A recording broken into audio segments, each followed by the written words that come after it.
Good afternoon. Paano naman? Kaya na-stop namin yun ay preventive maintenance, tightening. So napaka-importante nito sa electrical. Pagkaraniwan itong ginagawa sa mga building saka sa mga pabrika. So dito sa UST, ano ko yung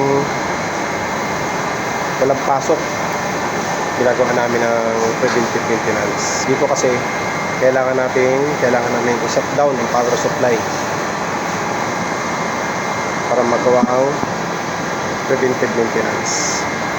Sa iba naman, like sa mga pabrika, ginagawa yan tuwing mga holidays, like tulad ng tuwing December at saka Holy Week. So ginagawa yung preventive maintenance kasi sinashutdown niya yung power system. So dito ngayon, nandito na kami sa low voltage. So kung sinabi natin low voltage, dito na kami sa mga circuit breaker, sa mga electrical room.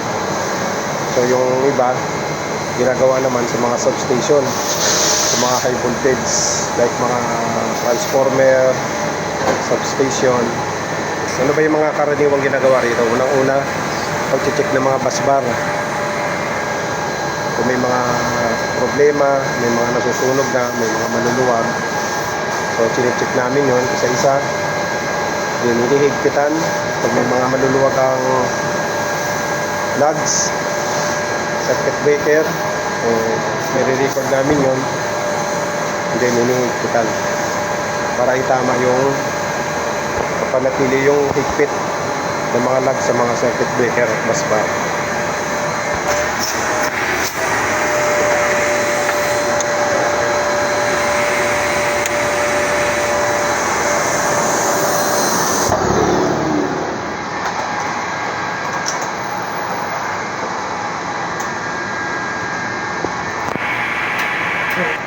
Napaka-importante yung ginagawang ganito sa electrical para mapanatili o ma-maintain yung power supply, maiwasan yung mga kasira ng mga breaker pagkasunog.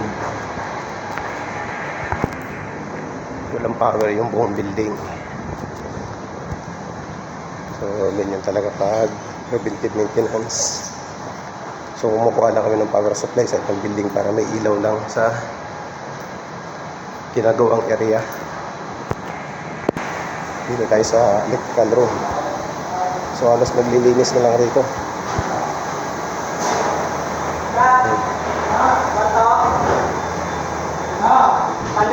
Electrical room. Balik mo.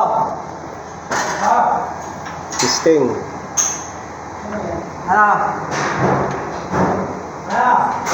Nakabalik ka?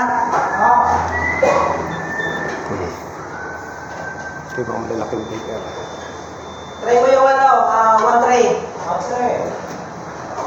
Lalaki ng mga busbar. Lalaki ng mga wire. One tray. So yan yun. One tray ka, one Yung po. mga lugs na mga wire, yan yung mga chinik-check na habang hinihigpitan. Ano ba ang ginagawa rito? Yan. Balik mo lang ka sa ano. Hinihigpitan. Tanggalin mo muna yan, tanggalin mo. Halos lahat yan. Iniisa-isa yung mga lugs. Kasi sa tagal ng gamit, ilang months mo nang ginagamit. Yung power supply, isang taon na. So lumuluwag yan pag umiinit. Yan ang karaniwan na susunog yung mga lugs na ito. Pag napabayaan mo maluwag. Mas mahirap yung nalaman mo na lang na sunog na. So napakalaking abala, napakalaking damage. No, tulad ito. Wala?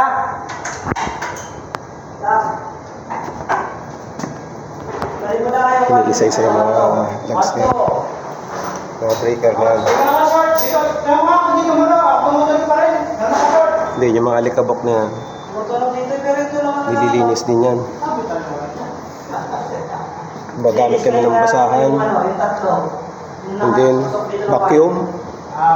Nakasuso kasi dito. Kaya wala nang ibang natin natin kumapalo ito na lang. Let it go!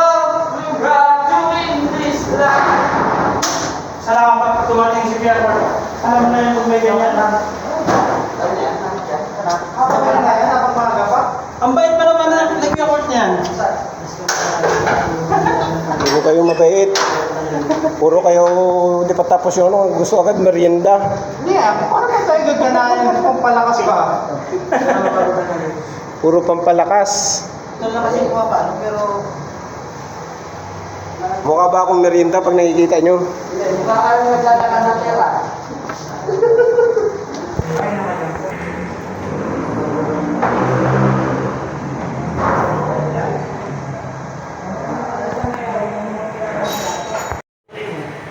Yan guys, hahawakan namin yung mga breaker niyan. Mga busbar, laki niya mga busbar niya. So napaka-safe niyan. Wala yung power supply. Naka-shutdown yan. Hindi tayo makakagawa ng preventive maintenance at tightening. Pag may power yan. Kaya naka-shutdown talaga ang power system ng isang building.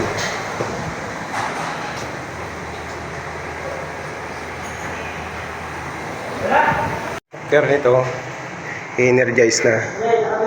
So bago i-energize yun, check lahat. Kailangan walang iwan na naka-off na breaker. Para pagdating ng pasok, walang may power. Walang may iwan na naka-off. Kailangan lahat yan. Naka-on yung mga breaker na yan. So mapapansin nyo, may marking. Ayan. Yung bolt, tornilyo, saka yung busbar, may marking siya. Yan ang palatandaan. Ibig sabihin, pag weight niyang pa ganun saka dito, after kung dumaan man yung mga ilang taon, lumisya na siya, ibig sabihin, lumuwag siya. So kailangan higpitan siya. Yan ang purpose niyan. Yung marking na yan. Tulad nito, may marking siyang pula. Ayan. Team. Yan ang markingan yung mga busbar na yan. Mga bolt. Nag-spray sa... Bakit anong ano yan? Sunod na yan. Ito, bang, anong ba yung raising niya? Naka-off na lang ata yan. Gumagamit naman sila dito ng capacitor bank. Dapat disconnect niya yan. Mabuti na yan. Transferin na yan. Bad yun, bad. Baka nag-ano lang atin ko parang dito. Green ang pumasok dyan. Nagdugtong lang siya. Flashlight. Baka nag-spray sila lang ata sa ano. Kasi dito, dugtong sila, may dugtong sa taas. Green, ito ba? Lalaki ng mga breaker. Ayan. Pag tuwing summer, full load. So, umiinit talaga yan. Malimit yan. Umiinit. Kaya nagsasagawa talaga ng preventive maintenance at tightening. Kasi mga electrical. Hindi lang naman sa electrical ang gumagawa ng mga ng preventive maintenance. Kahit anong department, mechanical, sasagawa rin sila ng preventive maintenance.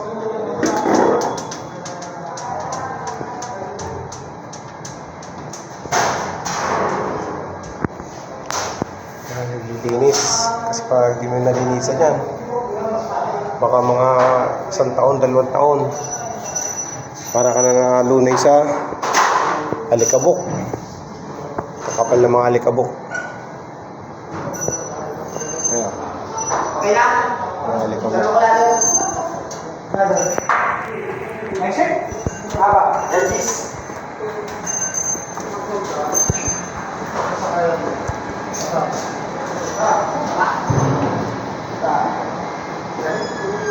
Sa wala okay, wala na sila, sabi niya. Kahit sa mga bahay nyo guys, pwede kayong magsagawa ng retightening sa mga breaker nyo. Kahit maliit na breaker lang yan, counting branches lang ng breaker. Napaka-importante magsagawa ng tightening. Kahit mga ganyang kalilit na breaker sa bahay nyo, sa opisina, huwag na nating antayin yung masusunog na yung breaker, saka isagawa yung preventive maintenance o pagpapacheck sa mga liquids yan. Basta lalaki yung damage. Linis-linis na. Tapos na rin. Double check. Baka may mga nakaupang breaker, ha.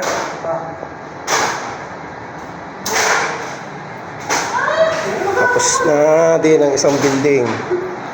Next Sunday ulit.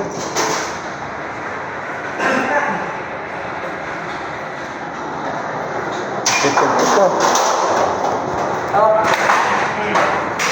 So yun guys, tapos na rin. At hanggang dito na ating video. Ay, masama na naman ang panahon. Nagbabadyan na naman ang malakas ang ulan. Ligpit na. Kuya na. Babay na sa inyo. Babay na. Salamat sa panonood.